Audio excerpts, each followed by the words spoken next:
حضور پاک صلی اللہ علیہ وسلم کا ارشاد مبارک ہے کہ شیطان کے پاس ناک کی دوا، چاٹنے کی چیز اور چھڑکنے کی چیزیں ہیں۔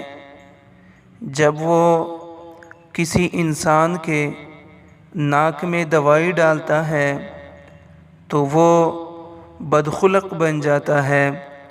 جب کسی انسان کو چاٹنے کی دوا دیتا ہے تو وہ انسان بدزبان ہو جاتا ہے، اور جب کسی انسان پر دوائی چھڑکتا ہے تو وہ صبح تک سوتا رہتا ہے۔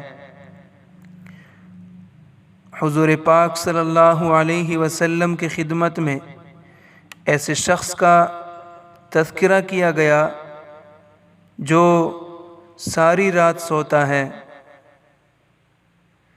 یہاں تک کہ صبح ہو جاتی ہے، تو آپ صلی اللہ علیہ وسلم نے ارشاد فرمایا، یہ ایسا شخص ہے کہ جس کے کان میں شیطان نے پیشاب کر دیا ہے۔ اللہ تعالی ہمیں عمل کرنے کی توفیق عطا فرمائے۔